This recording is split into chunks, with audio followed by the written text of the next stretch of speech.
Have you ever felt a weight in your heart for something that seemed impossible to change? Nehemiah felt it. He wasn't a prophet, priest, or warrior. He was just a cupbearer in King Artaxerxes' palace in Persia. But it was there, among goblets and banquets, that his mission began. One day, his brother Hanani arrived from a long journey and brought devastating news.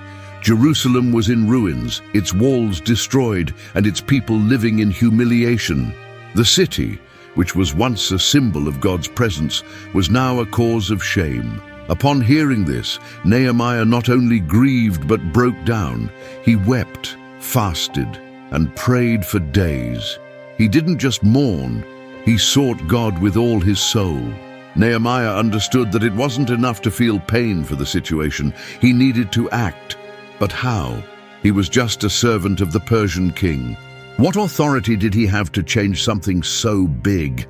Still, he turned to the Lord with a sincere prayer, confessing the sins of the people and crying out for mercy. He knew that only God could open the right doors. Then, something amazing happened. For months, Nehemiah continued to serve the king, waiting for the right moment. Until one day, Artaxerxes noticed his sadness and asked what was happening.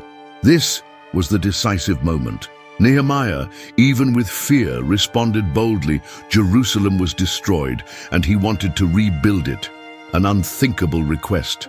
After all, a foreign king had no reason to care about a distant city, but Nehemiah was not alone. The hand of God was upon him. To his surprise, the king not only listened, but granted his permission to travel, providing letters of authority and even resources for the reconstruction. The cupbearer was about to become a leader. His journey had only just begun. Nehemiah's transformation began in his heart. He was not called by men, but by God himself. The weight he felt was not just sadness, but a divine calling to act. Nehemiah's courage before King Artaxerxes was not a momentary impulse, but the result of months of prayer and preparation. In the Persian palace, sadness before the king could be interpreted as disrespect, a fatal mistake for any servant. However, Nehemiah couldn't hide his pain, and this aroused the monarch's attention. When Artaxerxes asked him the reason for his anguish, Nehemiah could have been intimidated. After all, why should a Persian king care about Jerusalem? But instead of hesitating, he responded with clarity and respect, explaining the destruction of the city of his ancestors. And then came the crucial moment. Artaxerxes asked what Nehemiah wanted. Before answering, Nehemiah did something decisive. In silence, he prayed to God. There was no time for long supplications, but a quick and sincere prayer was enough. Then, filled with boldness, he asked for permission to go to Jerusalem and rebuild it. The request was too bold for a cupbearer, but Nehemiah knew that his confidence was not in his position, but in the God who sent him. To everyone's surprise, the king not only granted authorization, but did more than Nehemiah could have imagined. He gave him letters guaranteeing safe passage through enemy territories and special authorization to obtain timber from the royal forests. What seemed impossible was now an official mission backed by the Persian Empire. Nehemiah not only received the king's favor, but left the palace as a governor appointed to lead the reconstruction. He, who was once just a servant, now departed with royal authority and the resources needed for the work. The hand of God was visible in every detail. Nehemiah was not an ordinary man doing just any job. He was an instrument of God, fulfilling a greater purpose. His calling was becoming a reality, and his journey to restore Jerusalem had officially begun. If you like biblical stories like this, subscribe to the channel so you don't miss any videos. And don't forget to turn on the notification bell. After days of travel, Nehemiah finally arrived in Jerusalem. The city he had so dreamed of restoring was before his eyes, but what he saw was desolate. Ruins everywhere, fallen walls, gates burned by fire. The scene was worse than he imagined. Jerusalem, which should have been a strong and protected city, was vulnerable and ashamed. Nehemiah knew that he couldn't act rashly. He didn't announce his mission immediately. Instead, he remained silent, observing and planning. For 3 days, he stayed in the city without revealing his plans to anyone. He needed to understand the real extent of the problem before starting any reconstruction. Then, on a silent night, Nehemiah mounted his animal and went out to inspect the walls. He didn't take a large group, just a few trusted men. With the dim moonlight, he walked through the destroyed streets, examining every breach and every gate consumed by fire. There were parts so devastated that not even his animal could pass. This inspection was essential.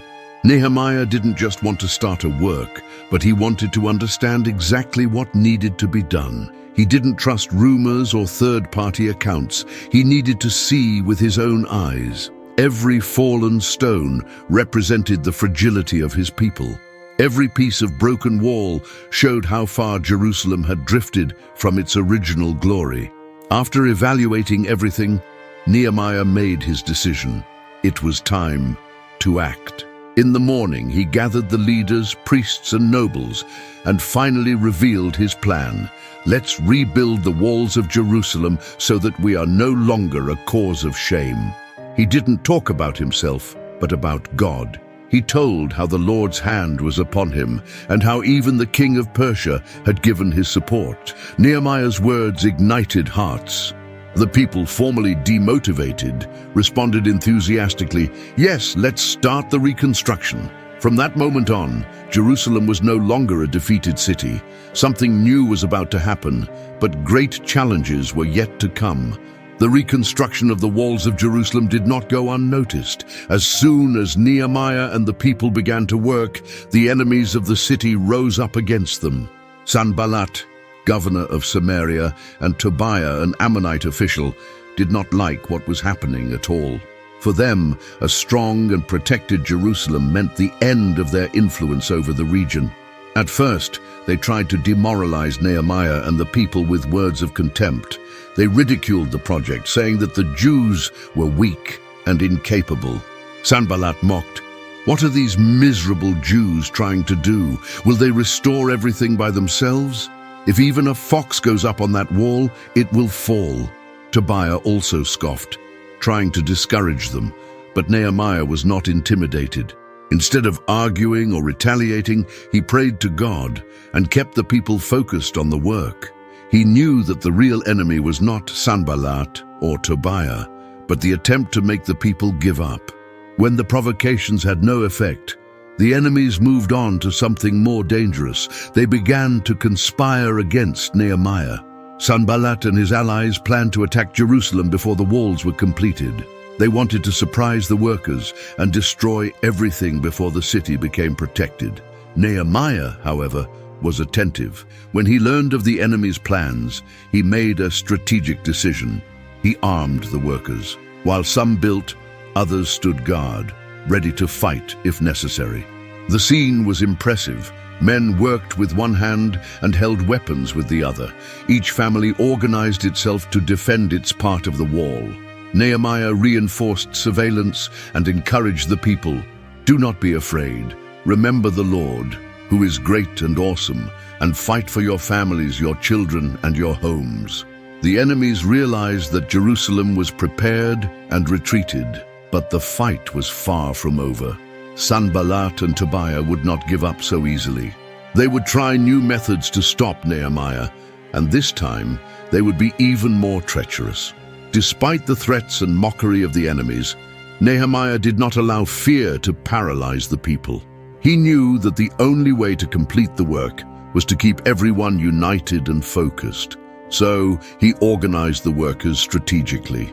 Each family received a part of the wall to rebuild, ensuring that everyone had a sense of responsibility over the work. The work began to advance rapidly. Men and women, priests, merchants, and even goldsmiths put their hands to the reconstruction. They were not experienced masons, but they were determined. Nehemiah understood that it was not just about erecting stones, but about restoring the identity of a people. The walls began to rise, and this irritated the enemies even more. Sanballat, Tobiah and their allies intensified the threats, trying to scare the workers into giving up. But Nehemiah did not back down. He reinforced security, placing armed watchmen in the vulnerable spots. In addition, he implemented an intelligence system. Half of the people worked on the reconstruction, while the other half stood guard with spears, shields, and bows. Each worker carried his construction tool in one hand and a weapon in the other. Nehemiah also ordered that those who worked far from the city center carry trumpets. If there was any attack, the sound of the trumpet would gather everyone for the defense. The people understood that this work was not only human but divine. God was fighting for them. Even with the weight of the work and the growing weariness, no one gave up. The unity among the people was the key to success. Each family encouraged the other, and Nehemiah continued reminding everyone that the hand of God was upon them. Day after day, the walls rose. What was once a pile of broken stones now began to take shape again. The time of the rubble was being left behind. Jerusalem, which had been a cause of shame, was being restored before everyone's eyes. However, the enemies would not give up so easily. If they could not intimidate the people, they would try to attack in another way, this time directly against Nehemiah. With the walls almost completed, the enemies realized that time was against them. If Jerusalem were restored, they would lose their influence over the city. Since they could not intimidate the people, they decided to change strategy. Now, they would focus directly on Nehemiah.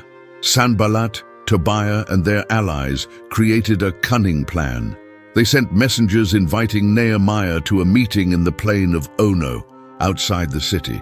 They disguised the invitation as a peace proposal, but the intention was different. They wanted to lure him away from Jerusalem, to ambush and kill him. Nehemiah realized the trap.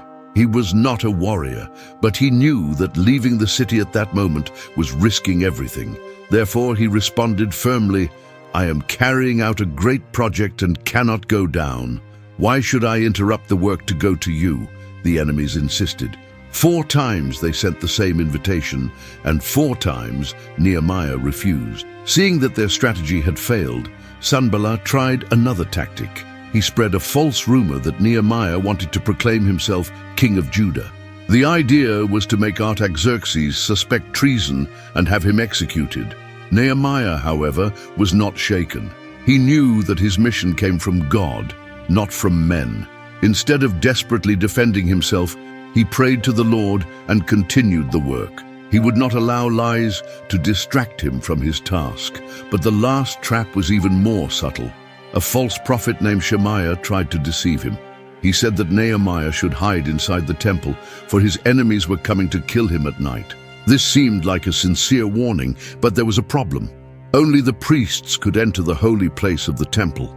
If Nehemiah did this, he would violate God's law and lose his credibility. Once again, Nehemiah discerned the snare. He did not give in to fear or break the Lord's commandments. Instead, he replied, "Should a man like me run away, I will not go into the temple." The conspiracies failed. No lie, threat, or betrayal could stop Nehemiah. Jerusalem was about to witness a miracle, the completion of the walls in record time. What seemed impossible finally happened. After 52 days of intense work, the walls of Jerusalem were completely rebuilt. What had been in ruins for decades was restored in less than 2 months. It was an extraordinary feat, something that even the enemies could not deny. Nehemiah and his people had no experience in construction, nor the best resources. They faced constant threats, conspiracies, and internal challenges. Still, they moved forward without stopping.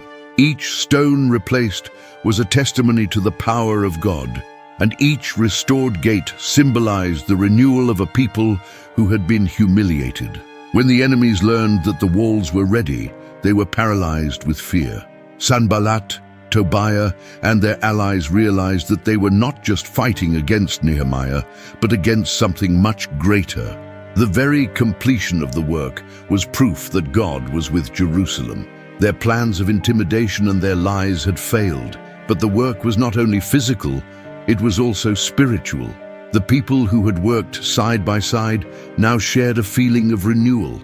They not only rebuilt the walls, but began to recover their identity as God's people. The city, formerly vulnerable and abandoned, was now protected. Nehemiah, however, knew that the restoration was not complete. The walls were standing, but the hearts of the people still needed to be transformed. They had overcome external enemies, but they still needed to deal with internal challenges such as injustices and turning away from God's law. Therefore, Nehemiah did not stop after the completion of the walls. His next step was something even deeper: to restore the people's covenant with the Lord. Jerusalem was safe, but now it needed to return to its true purpose. The Great Reconstruction was not just about stones and walls. It was about restoring an entire people. And this was just beginning. The walls were standing, but Nehemiah knew that true reconstruction went beyond the stones. The people of Jerusalem had spent decades living without direction, distant from God's law. Now that the city was safe, it was time to restore not only its physical defenses, but also its spiritual covenant with the Lord. Nehemiah summoned all the people to a large gathering in the square, in front of the water gate. He was not alone in this mission. The priest Ezra, a specialist in the law, was called to lead a crucial moment: the public reading of the scriptures. It was the first time in many years that the people heard, in a solemn way, God's commandments. From dawn until noon, Ezra read the law of Moses aloud. The people stood the entire time, listening attentively. Some did not know those words, others had forgotten. But as the reading progressed, something profound happened. The eyes of the people began to fill with tears. The Word of God exposed their sins, their failures, and how far they had strayed from the right path. Men, women, and children wept, realizing the greatness of God and their own need for repentance. It was not just a religious event, it was a spiritual awakening. Seeing this, Nehemiah and Ezra intervened. They told the people that this was not a day of mourning, but of joy. The restoration had begun, and God was giving them a new opportunity. Nehemiah proclaimed, "The joy of the Lord is our strength." It was time to celebrate, share meals, and thank God for His faithfulness.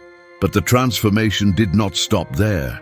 In the days that followed, the people continued to study the scriptures, discovering forgotten truths and renewing their faith. They went so far as to publicly confess their sins and make a new commitment to God.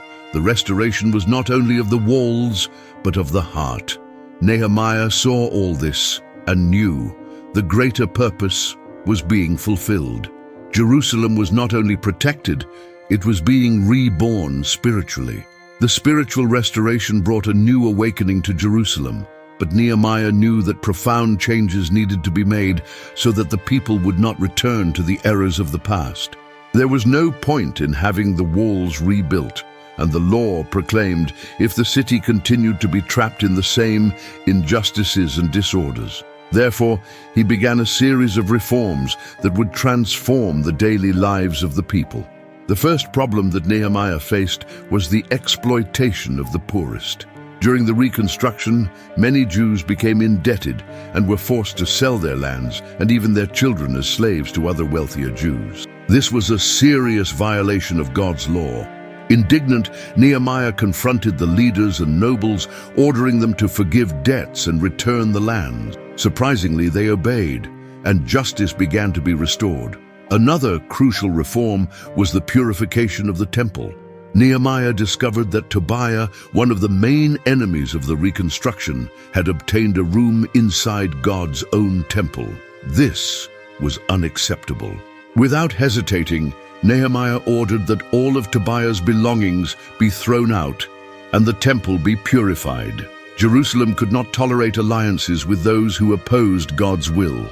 Nehemiah also restored the observance of the Sabbath, which had been neglected. Foreign merchants were selling merchandise on the holy day, and many Jews had become accustomed to this wrong practice. Nehemiah took a firm stance. He ordered the city gates to be closed before sunset on Friday and prohibited merchants from entering on the Sabbath. When some tried to insist, he rebuked them and made it clear that he would not allow the profanation of the Lord's day. In addition, Nehemiah combated mixed marriages that were leading the people away from the true faith. Many Jews had married foreign women who worshipped other gods, and this threatened the spiritual identity of Israel. Nehemiah, with firmness, called the people to repentance and reaffirmed the covenant with the Lord. With these reforms, Nehemiah ensured that the reconstruction of Jerusalem was not only physical, but also moral and spiritual. He did not just raise walls, he restored order and justice. Nehemiah's mission was complete. The walls of Jerusalem had been rebuilt.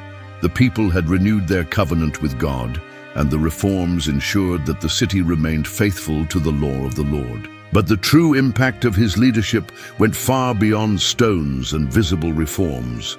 His legacy was marked in history as an example of faith, courage, and unwavering commitment to God. Nehemiah was not a prophet or a king. He was just a cupbearer who answered the divine call. His story teaches us that God uses ordinary people to accomplish great works. He did not need an army or supernatural powers to transform Jerusalem. All he did was trust in God, pray constantly, and act with wisdom and determination. His commitment to justice restored the dignity of the people of Israel. He not only protected the city against external enemies, but also corrected internal injustices. Nehemiah understood that a strong nation is not built only with high walls, but with a people who fear the Lord and live according to his will. Even facing threats, conspiracies, and challenges, Nehemiah never backed down. His strength did not come from his position or his ability, but from his total dependence on God. Each decision he made was preceded by prayer. Each obstacle he faced was overcome by trust in the Lord.